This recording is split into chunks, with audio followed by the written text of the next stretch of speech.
Today on DC News Now. The FBI arrests Councilmember Trayon White right outside of his apartment building here in Navy Yard when he's expected to face a judge. It's a cool start to the week, but we're tracking storms. We'll tell you what you need to know. It's the first day back in the classroom for some students in the DMV. We've got everything to help parents get off to a good start. Also, Democrats descend on Chicago for the 2024 Democratic National Convention, a preview on what to expect. And excitement is spiking. Get set for a new sport coming to Fairfax schools this year. You're watching the station covering all of the DMV. This is DC News Now. Well, good afternoon, and thank you for joining us for the news at noon. I'm Mark Hall. Meteorologist Damon Matson joins us with the latest check on the forecast. Damon, happy Monday, my friend. Happy Monday, Mark. It's a nice day out there.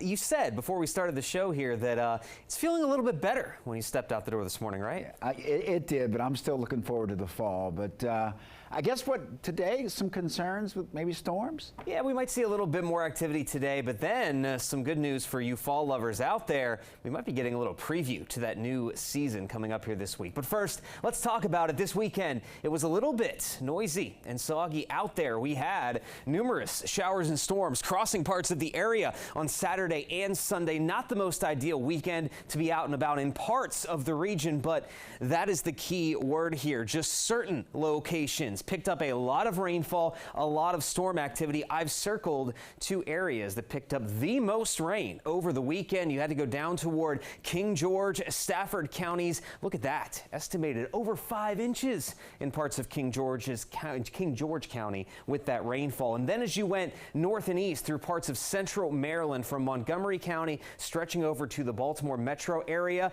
there were pockets of 3+ inches. Several flash flood warnings were in effect yesterday from that activity. But elsewhere, the storms, the rain was very isolated. We only had small pockets of heavier rain across northern Virginia, western Maryland into the eastern panhandle. But we have one last opportunity to see a little bit of rain today. Showers, they're starting to pop up here and there back toward the I-81 corridor. This activity will slowly work east with an exiting cold front as we head into the later afternoon and evening hours. So we will have another round of scattered showers and storms to watch out for through the day today, but it only lasts until about sunset. Then we'll start drying out and we bring in those cooler temperatures. We'll talk about those coming up in your full forecast in just a bit. All right, Damon, thank you. Developing now in the district, Ward 8 Councilmember Trayon White has been charged with bribery. U.S. Attorney for D.C. says that White agreed to accept $156,000 in cash payments to pressure several D.C. government agencies to extend several contracts. DC News Now's Liberty Simmons has more. Now, Ward 8 Councilmember Trayon White is expected to appear in front of a judge today. The council member is no stranger to controversies. White faced fines back in 2020 for unreconciled, unreported, and unrefunded campaign funds. White's also faced an audit in 2022 for campaign receipts and expenditures not in compliance with D.C. official code. He also came under fire for anti-Semitic remarks back in 2018 and for calling on the D.C. National Guard to help quell violence last year. White represents Ward 8 and has served on the council since 2016. Meanwhile, council chairman Phil Mendelson said in a statement, quote, "Both public trust and integrity in elected officials is critically important. We're trying to gather the facts at this time." And I saw it was Ward 8, I was like, wait, I think that's my ward. So it was really surprising. Well, I'll be curious. I think that the charges are going to come out today. So I don't really know what he's been charged for. So I think that I'll probably have more of an opinion once I know exactly what happened. So far, the FBI has declined to comment on this arrest. For now, in Navy Yard, Liberty Simmons, DC News Now.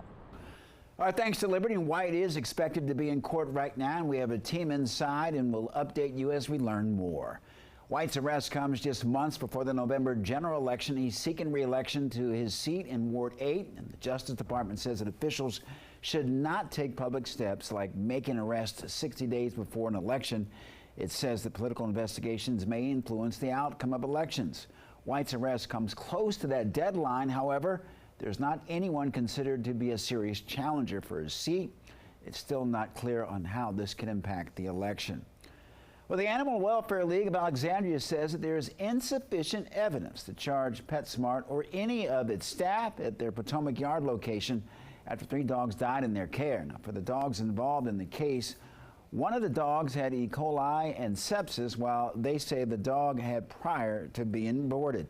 Autopsies couldn't be done on the 2 other dogs that died there. The Animal Welfare League of Alexandria does criticize the PetSmart staff ratio, saying that, or the pet to staff ratio, saying that there were 100 to 160 animals to 4 to 5 care staff, and they're recommending PetSmart should increase their staff or limit the number of animals.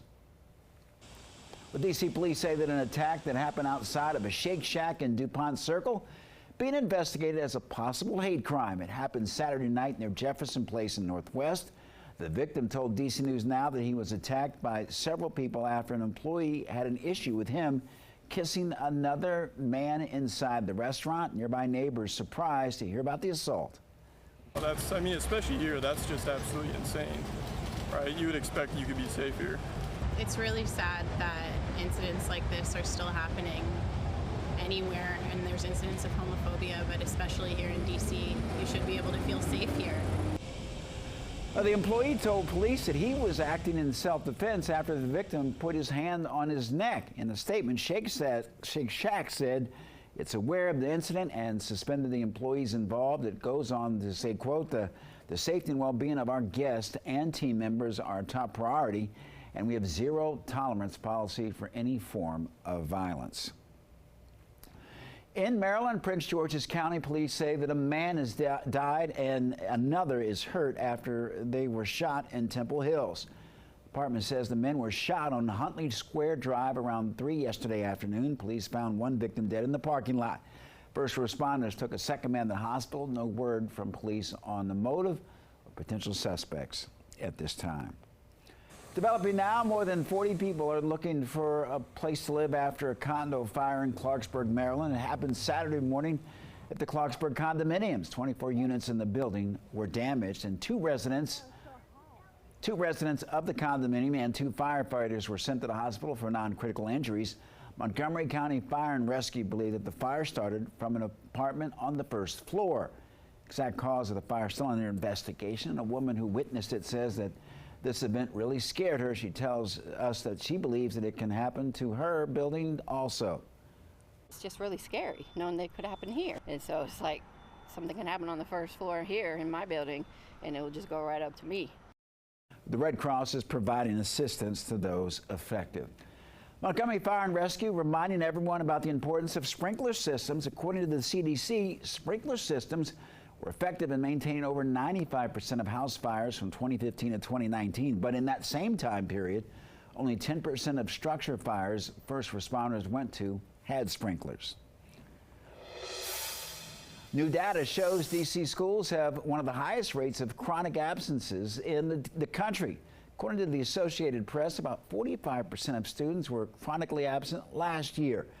The new analysis shows that chronic absences are improving, but still worse than they were prior to the COVID-19 pandemic. In the most recent school year, nearly 15% more students are chronically absent than in 2019 school year. The report says that students are considered chronically absent when they miss 10% of the school year. In comparison to D.C., Alaska was the worst when it came to chronic absences.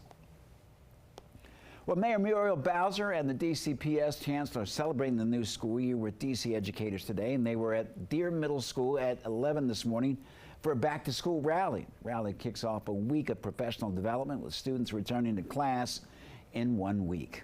Now, leaders are expected to acknowledge the important role teachers play in supporting young people in the district. And students are back in class today in Northern Virginia, including Fairfax County Public Schools, Prince William County Schools, and Falls Church City Schools, and Alexandria City Public Schools. And the start of the new school year will come with fewer distractions for some students in Virginia. Fairfax County Public Schools is testing out a phone-free program for some of its middle and high school students. The goal of the program is to create an environment where students stay off of their phones and focus on learning. FCPS says that middle school students will lock their cell phones in a special pouch that will be stored in their backpacks until the end of the day. The district says that high school students will put their phones in their storage units at the beginning of each class. A full list of schools participating is on our website, dcnewsnow.com. In Montgomery County, the school district is hosting their annual back-to-school fair this Saturday. The event will take place at the Wheaton Mall at 10 a.m. Families can enjoy free entertainment, a lot of activities, along with learning about county programs. There's going to also be a free clinic to get your flu shots. Free transportation will be provided at select high schools, and be sure to check their website for more information.